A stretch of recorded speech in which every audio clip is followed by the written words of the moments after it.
ఓం వసుదేవసుతం దేవం కంసచాణూరమర్దనం దేవకీ పరమానందం కృష్ణం వందే జగద్గురుం.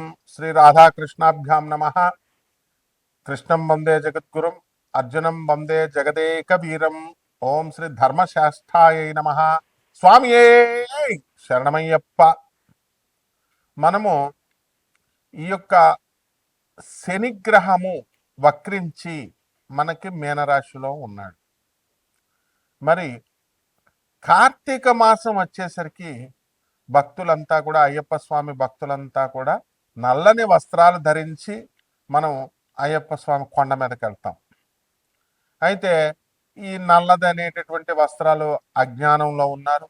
ఆ అజ్ఞానాన్ని పోగొట్టుకోవడం కోసం మనం అయ్యప్ప కొండకి వెళుతున్నాం, నల్లని వస్త్రాలు ధరిస్తున్నాం, జ్ఞానం ఇస్తాడు అని పండితులు చెప్తా ఉంటారు. ఇదంతా పక్కన పడేసేయండి. ఇప్పుడు జ్ఞానం ఎవరికి అవసరం లేదు. ఇప్పుడు అందరికి కావాల్సింది ఏంటండి?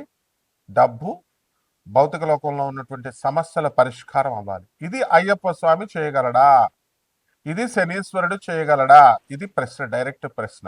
నీకేంటి నాకేంటి, ఆ టైప్ అన్నమాట. అయితే ఖచ్చితంగా చేయగలుగుతాడు. ఈ డబ్బులు ఒక్కొక్కళ్ళు అవలేలగా సంపాదించేస్తారు. ఎందుకని? వాళ్ళకి ధనకారకుడు స్ట్రాంగ్గా ఉండడము, లేకపోతే ధనాధిపతి మనకి అక్కడ శుభగ్రహాలు ఉండడము, ధనానికి సంబంధించినటువంటి స్థానాన్ని పాపగ్రహాలు చూడకుండా ఉండడం, ఇలాంటివన్నీ ఉండడం వల్ల వాళ్ళకి ఈజీ అర్నింగ్, ఈజీ మనీ వస్తుంది. కానీ చాలామంది చూడండి, మేము ధర్మంగా ఉన్నామండి, చాలా కష్టపడుతున్నాం మేము వృత్తిలో, అయినా సరే ఈజీ మనీ రావడం లేదు, చాలా ఆ జీతం 10,000 సరిగ్గా రావట్లేదు, మేము కృషి చేస్తున్నామండి కానీ ఫలితం ఉండట్లేదని అనేటటువంటి బాధపడేటటువంటి వాళ్ళు చాలామంది ఉన్నారు.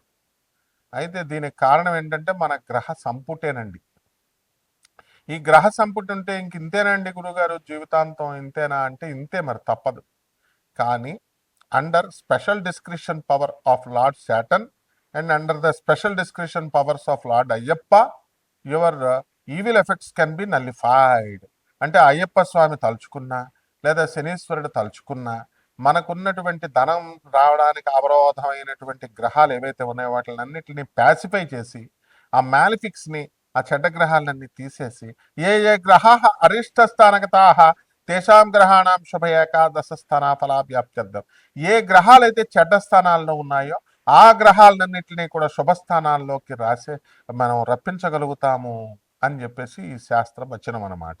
కాబట్టి ఆ రకంగా అయ్యప్ప స్వామి 41 రోజులు మనం ఎవరైతే దీక్షగా చేస్తామో, మండల దీక్షతో అయ్యప్ప స్వామి వారి యొక్క ఆరాధన, ఖచ్చితంగా వాళ్ళ యొక్క సమస్యలన్నీ కూడా తీరుపుతాయి. అయితే ఏమండి, మరి మేము చాలా 18 సంవత్సరాల నుంచి అయ్యప్ప స్వామి దీక్ష చేస్తున్నామండి అని ఒకళ్ళు, 40 సంవత్సరాల నుంచి అయ్యప్ప స్వామి దీక్ష చేస్తున్నామండి అని మరొకళ్ళు, కానీ మా సమస్యలు తీరలేదండి అని నోటితో అంటారు తప్ప, అంటే వాళ్ళ ఉద్దేశంలో మనం ఒక రిలయన్స్ అంబానీ లాగా అవ్వలేదు, లేకపోతే ఒక అపోలో హాస్పిటల్ లాగా అవ్వలేదు అని అలా కంపేర్ చేసుకుంటారు. అలా కాదు. 40 సంవత్సరాల క్రితం మీ ఆర్థిక పరిస్థితి ఏమిటి, 18 సంవత్సరాల క్రితం మీ ఆర్థిక పరిస్థితి ఏమిటి, ఈ అయ్యప్ప మాలలు వేసిన తర్వాత ప్రపోర్షనేట్గా మీరందరికీ కష్టాలు తీరిపోయినాయా లేదా అనేది అనాలిసిస్ చేసుకోవాలి. This is practical approach. ఈ ప్రాక్టికల్ అప్రోచ్ని ఇచ్చేదే శనీశ్వరుడు అనమాట. అందువల్ల శనీశ్వర స్వాముల వారు ఏంటంటే అటానమస్ ప్లానెట్ అని చాలాసార్లు చెప్పాను నేను. స్వతంత్ర నిర్ణయాలు తీసుకుంటాడు ఆయన. ఒకానొక సందర్భంలో ఆయన అహంకరించినప్పుడు, శ్రీ బ్రహ్మ విష్ణు మహేశ్వరుని ఎదిరించినప్పుడు శ్రీమన్నారాయణమూర్తి శ్రీకృష్ణ పరమాత్మల వారు ఆయన అహంకారాన్ని భగ్నం చేస్తాడు. విష్ణుమూర్తి ఆయన కాలు ఎరగొట్టేస్తాడు. ఆ తర్వాత ఆయన పశ్చాత్తాపంతో శనీశ్వరుడు మరి తపస్సు చేసుకుని నవగ్రహాలలోకెల్లా గొప్ప స్థానాన్ని సంపాదించాడు. తన తండ్రి అయినటువంటి సూర్యుడి కంటే కూడా ఉచ్చస్థితిలో ఉండే విధంగా, గ్రహం ఎత్తులో ఉండే విధంగా ఆయన తన వ్యక్తిత్వ నిర్మాణాన్ని చేసుకున్నాడు. ఆ విధంగా మనందరం కూడా ఇది ఎప్పుడు సాధ్యమవుతుందండి అంటే శని మీనరాశిలో ఉన్నప్పుడు మాత్రమే సాధ్యమవుతుంది. 12 సంవత్సరాలు కాదండి, ఇలా రావాలి అంటే 30 సంవత్సరాలు పడుతుంది ఒక చక్రం రావడానికి. మళ్ళీ 30 సంవత్సరాల దాకా రాదు, 60 సంవత్సరాల వయసు వస్తుంది, ముసలోడు అయిపోతాం. కాబట్టి మళ్ళీ ఇంకొక 30 సంవత్సరాలకు వస్తుంది, 90 సంవత్సరాలు వస్తుంది, పైకి టపా కట్టేస్తాం. అందువల్లనే ఏలినాటి శని, అర్ధాష్టమ శని, అష్టమ శని డేంజర్ అంటాం. మొదటిసారి వచ్చేటటువంటి ఏలినాటి శని ప్రభావం వలన మనకి ఏమవుతుందండి, చక్కగా పొంగులాంటి శని అన్నారు. పైకి పైకి వచ్చేస్తాం మనం. ఏమండి, తర్వాత మంగు శని, తంగు శని, పొంగు శని అని అంటాం. మొదటిసారి మన చిన్నతనంలో వచ్చేస్తుంది. దాన్ని ఏంటంటే అండి మంగు శని అంటాం. మంగు శని అంటే ఏంటండి, పడుకుని ఉంటుంది, అంటే స్లోగా వస్తుంది. రెండోసారి ఎవ్వరికైనా సరే ఎల్నెట్ శని, పొంగు శని అంటే మంచి యవనంలో ఉంటాడు, మదమెక్కిపోయినటువంటి వాళ్ళు కూడా ఉంటారు, యవనంలో కామంతో ఉన్నటువంటి వాళ్ళు ఉంటారు. అటువంటి వాళ్ళందరికీ కూడా పెళ్ళిళ్ళు అవుతాయి, కోరికలు తీరతాయి, బిల్డింగ్లు కడతారు, సంపాదన పెరుగుతుంది. అండ్ ఉచ్చ నీచాలు తెలియకుండా, అంటే డబ్బు వచ్చినప్పుడు మనకి మదం ఎక్కుతుంది, మదం ఎక్కినప్పుడు మనకి పేదవాళ్ళు కనబడరు, వికలాంగులు కనబడరు, తర్వాత వీళ్ళు కనబడరు, ఎవరు సాధువులు కనబడరు. ఎంతసేపు 4 బిల్డింగ్లు కట్టాలా, 6 బిల్డింగ్లు కట్టాలా, ప్రేమ వ్యవహారాల్లో సఫలం అవ్వాలా, లవర్ అడిగితే బంగారాలు కొనాలా, లేకపోతే పిజ్జాలు బర్గర్లు రెస్టారెంట్స్కి తిప్పాలా, ఈ టైపులో ఉంటారు తప్ప, ఆ పొంగు శని వచ్చినప్పుడు, శనీశ్వరుడు మనకి ఇచ్చినప్పుడు ధర్మంగా మనం ఉందాము, కలి యొక్క కబ్జాలకు వెళ్ళకూడదు. You should not go in to the clutches of Satan, clutches of కలి కలి పురుష. అంతేగాని కృష్ణుడి పార్టీలో ఉండాలా అని ఎవ్వరూ అనుకోరు, ధర్మం వైపు ఉండాలని. అలాగే మూడో శని వచ్చేసరికి తంగు శని, అంటే ఏం చేస్తుందంటే పడుకోబెట్టేస్తుంది, చంపేస్తుంది మనం. అందువల్ల తంగు, మంగు, పొంగు 3 ఉంటాయి. అలాగే అర్ధాష్టమ అష్టమ శనుల్లో మనకి లైఫ్కి డిసిప్లిన్ నేర్పిస్తుంది, కష్టాలను ఇస్తుంది. ఆ కష్టాలను ఇచ్చినప్పుడు మళ్ళీ రెండోసారి మూడోసారి మనం ప్రయత్నించాలనేటటువంటి దాన్ని నేర్పిస్తుంది. కాబట్టి ఈ యొక్క అయ్యప్ప స్వామి దీక్షల్లో ఎవరైతే 41 రోజులు మన కఠిన నియమాలతో ఉన్నప్పుడు, సాధన చేసినప్పుడు, తప్పకుండా వాళ్ళ ఆత్మవిశ్వాసం బాగుంటే వాళ్ళ కోరికలన్నీ కూడా తీరిపోతాయండి, అయ్యప్ప స్వామి తీర్చేస్తాడు. మీరు ఎందుకు చేస్తున్నారండి 41 రోజులు అసలు దీక్ష? సప్తాహ దీక్షతో పరీక్షిత్ మహారాజు శాపం వచ్చింది.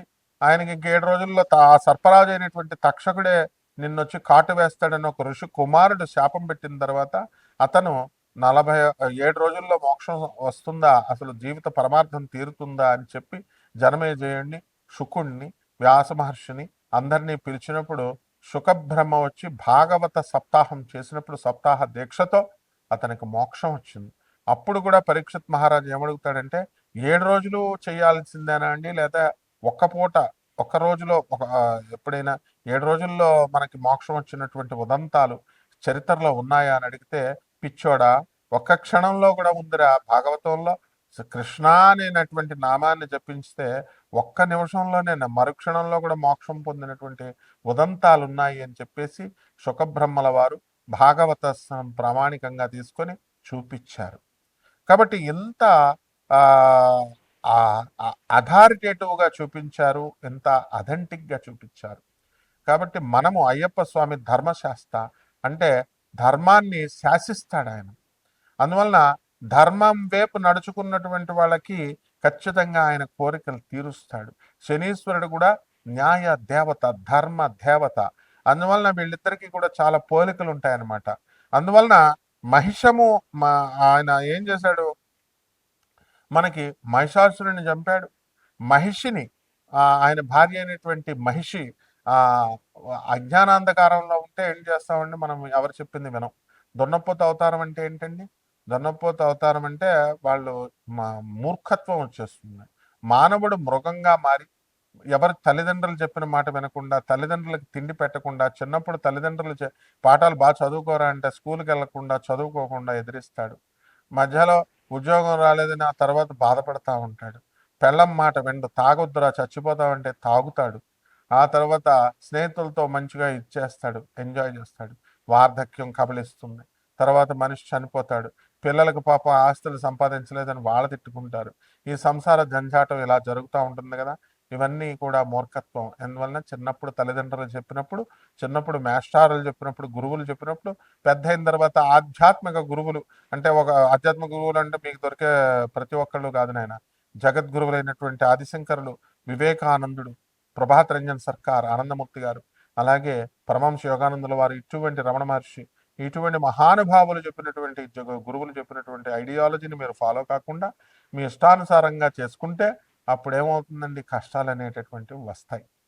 కాబట్టి ఈ రకంగా మనము ఈ మహిషము అంటే అదే అర్థం, మూర్ఖత్వము అని అర్థం. ఆ మనలో ఉన్నటువంటి ఆ మూర్ఖత్వాన్ని దీన్నంతటినీ కూడా తొలగించేది శనీశ్వర ఆరాధన, అలాగే అయ్యప్ప స్వామి ఆరాధన. 41 రోజుల పాటు మీరు అయ్యప్ప స్వామి దీక్ష చేయండి. మాల ఏమండి వేసుకోవడం కుదరడం లేదండి అని అంటే ఇంట్లో చేయండి, అయ్యప్ప స్వామి పూజ రెగ్యులర్ పూజ చేసుకోవచ్చు. ఆ విధంగా అప్పుడు ఉన్నటువంటి గ్రహ స్థితులను బట్టి కూడా మనం కనుక చూసుకున్నట్లయితే మనకి ఈ శుక్రుడు తులారాశిలోకి వచ్చాడు.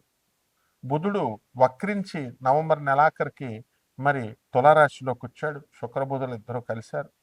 రవి నవంబర్ 15 వరకు రవి తులలో ఉండి ఆ తర్వాత వృశ్చిక రాశిలోకి వెళ్ళిపోవడం జరుగుతుంది. కుజుడు వృశ్చిక రాశిలోనే ఉంటాడు. అలాగే కేతువు సింహరాశిలో ఉన్నాడు. రాహువు మరి కుంభరాశిలో ఉన్నాడు. శని వక్రించి మనకి మీనరాశిలో ఉన్నాడు. కేతువు సింహరాశిలో ఉన్నాడు. ఈ రాశుల యొక్క ఈ గ్రహస్థితులన్నీ ఈ రాశుల్లో ఉండడం ద్వారా మనకి ద్వాదశ రాశుల వారికి ఏ ఏ ఫలితాలు ఇస్తారో మనం ఒక్కొక్క రాశి వారిగా మనం తెలుసుకునే ప్రయత్నం చేద్దాం. తప్పకుండా వాటి పరిహారాలు కూడా ఇంకా బాగా జరగాలంటే ఏమేం పరిహారాలు చేయాలండి? అసలే కార్తీక మాసం, అయ్యప్ప స్వామి దీక్ష చేసుకోవాలా, శనీశ్వరుడి దీక్ష చేసుకోవాలా, వీళ్ళ యొక్క పూజలు చేసుకోవాలి. ఇంట్లో ఏ గుళ్ళకి గోపురాలకి వెళ్ళాల్సినటువంటి అవసరం లేదు. ఏ నియమాలు పాటిస్తే మనకు జరుగుతుందో ఈ వీడియోలో ఒక్కొక్క రాశి వారికి విడివిడిగా చూద్దాం. తులారాశి, ఈ తులారాశి వారికి అందరికీ కూడా గురుడు కేంద్రంలో ఉండడం ద్వారా మీ అందరికీ కూడా ధనము అధికంగా వస్తుంది. చేసేటటువంటి వ్యాపారాలన్నీ కూడా కలిసి వస్తాయి. నీళ్ళ వ్యాపారము, పాల వ్యాపారము, చిట్టీపాటల వ్యాపారము, ఫైనాన్షియల్ ఇన్స్టిట్యూషన్స్ ఇవన్నీ కూడా బ్రహ్మాండంగా మీరు సక్సెస్ఫుల్గా ముందుకు వెళ్తారు. అలాగే ఈ యొక్క రాశి వారికి అందరికీ కూడా షష్ఠ స్థితిగతుడైనటువంటి శనిగ్రహ ప్రభావం వలన మీకు ఇబ్బందులు అనేటటువంటివి పోతాయి క్రమేపీ. అదేవిధంగా శత్రువులతో మీరు అందరూ కూడా మిత్రులు అవడానికి అవకాశాలు ఉన్నాయి. అలాగే రాహుగ్రహ యొక్క ప్రభావం వలన సంతాన విషయంలో మీకు అందరికీ కూడా కాస్త ఇబ్బందులు అనేటటువంటివి ఏర్పడడానికి అవకాశాలు ఉన్నాయి. కాబట్టి కోర్టు వ్యవహారాలు ఎవరికైతే ఉన్నాయో అటువంటి వాళ్ళంతా కూడా కోర్టు వ్యవహారాల్లో బ్రహ్మాండంగా మీరు సాధించుకుంటారు. అలాగే విజయాలు సాధిస్తారు. మీకు అనుకూలంగా కొంతవరకైనా కొంత శాతమైనా సరే ట్రయల్స్ వరకు వచ్చినటువంటి కేసుల్లో మీకు జడ్జిమెంట్స్ అనేటటువంటివి మీకు ఫేవర్గా వస్తాయి. ఎవరైతే ఉద్యోగాలలో మీరు చేసిన తప్పు వల్ల కానీ చేయని నేరానికైనా సరే కోర్టుల పాలైనటువంటి వాళ్ళకందరికీ కూడా ఈ కోర్టుల్లో, ట్రిబ్యునల్ కోర్టుల్లో కూడా మీరు గెలిచి కొంతవరకు మీకు న్యాయం జరగడానికి అవకాశాలు అధికంగా ఉన్నాయి. అదేవిధంగా సినీ రంగంలో ఉన్నటువంటి హీరోలు కానీ, హీరోయిన్లు కానీ, యాక్టర్స్ కానీ వీళ్ళంతా కూడా వృద్ధిలో చెందడానికి అవకాశాలు ఉన్నాయి. షూటింగ్స్ గ్యాప్ లేకుండా రావడానికి అవకాశాలు ఉన్నాయి. అలాగే హోటల్ వ్యాపారాలు, పబ్ వ్యాపారాలు, రెస్టారెంట్లు చేస్తున్నటువంటి వాళ్ళు ఎవరైతే ఉన్నారో అటువంటి వాళ్ళకందరికీ కూడా మీకు విజయాలు సాధిస్తారు. కాబట్టి ఈ యొక్క ఆధ్యాత్మిక మార్గంలో ఉన్నటువంటి వాళ్ళు ఎవరైతే ఉన్నారో వాళ్ళందరికీ కూడా గురువులుగా చలామణి అయ్యేటటువంటి వాళ్ళు కానీ, ఆధ్యాత్మిక ప్రవచనకారులు కానీ, జ్యోతిష్యులు కానీ, స్వామీజీలు కానీ కొంతమంది ఈ గోచార రీత్యా మనకి ఈ యొక్క శని వక్రించినటువంటి స్థితి కారణంగా వీళ్ళు కొంతమంది అప్రతిష్ట పాలవడానికి, కేసుల్లో ఇరుక్కోవడానికి అవకాశాలు ఉంటాయి. ఇక లాభంలో ఉన్నటువంటి కేతుగ్రహ ప్రభావం వలన మీకు చక్కగా అనుకున్న పని అనుకున్నట్లు సాధిస్తారు. విదేశీ డీలింగ్స్ అనేటటువంటివి చాలా చక్కగా మీకు జరుగుతాయి. కాబట్టి విదేశాలలో మీరు అనుకున్న పనులన్నీ కూడా సాధించుకొని ముందుకెళ్తారు. ఎక్స్పోర్ట్స్, ఇంపోర్ట్స్ బిజినెస్లలో మీరు చక్కగా రాణిస్తారు. ఉప్పు చేపల వ్యాపారం దగ్గర నుంచి జెమ్స్, కాస్మెటిక్స్ బిజినెస్లు, అలాగే సముద్ర సంబంధమైనటువంటి విదేశీ సంబంధమైనటువంటి ప్రొడక్ట్స్ని మీరు ఇక్కడ అమ్ముకోవడం ద్వారా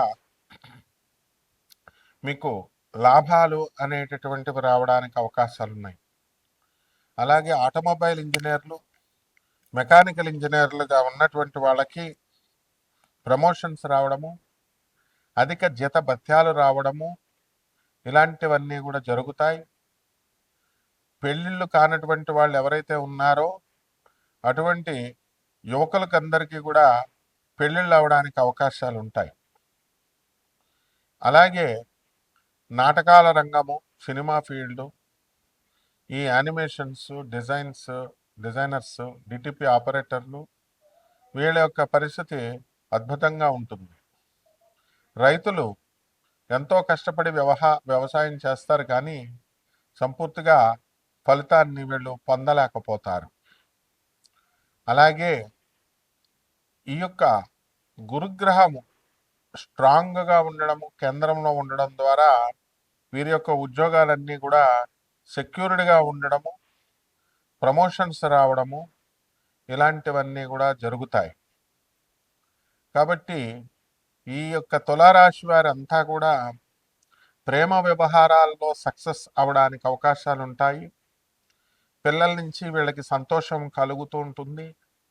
భర్త అనుకూలంగా వ్యవహరించడము, కాస్త స్వాతంత్రం వచ్చింది అనేటటువంటి ఆనందము, సంతోషము ఈ రాశుల వారికి అందరికీ కూడా ఉంటుంది. ఇక పరిహారాల దగ్గరికి వచ్చేసరికి వీళ్ళందరికీ కూడా తులారాశి వారికి కొన్ని గ్రహాలు, రాహుగ్రహం ముఖ్యంగా బాగుండలేకపోవడం వల్ల శని ఆరాధన బాగా చేయాలి, రాహు జపం చేసుకోవాలా, అయ్యప్ప స్వామి ఆరాధనలు ఈ కార్తీక మాసంలో, అలాగే శనీశ్వరుడి పూజలు, ఈశ్వరుడి యొక్క పూజలు చేసుకోవడం చాలా అవసరము. అలాగే రాహు జపం చేసుకోవాలా, రాహు స్తోత్రాలు చదువుకోవాలా, రాహుకి కిలోంపావు మినుముల్ని, ఆవుపేడ రంగు ఉన్నటువంటి వస్త్రాలను ఇచ్చి పేద బ్రాహ్మణులకి శనివారం నాడు ఉదయం 8:05 దానం చేసుకోవాలి. అలాగే త్రిపుర భైరవి అమ్మవారి యొక్క మంత్ర అనుష్ఠానము, జపము, అలాగే అమ్మవారి యొక్క హోమాన్ని మీ ఇళ్లలో చేసుకోవడం ద్వారా అద్భుతంగా మీకు కలిసి రావడం అనేటటువంటిది జరుగుతుంది. గత మాసాల కంటే కూడా ఇప్పుడు రాబోయేటటువంటి సమయంలో వచ్చే సంవత్సరం అంతా కూడా బ్రహ్మాండంగా ఉంటుంది. శుభమస్తు.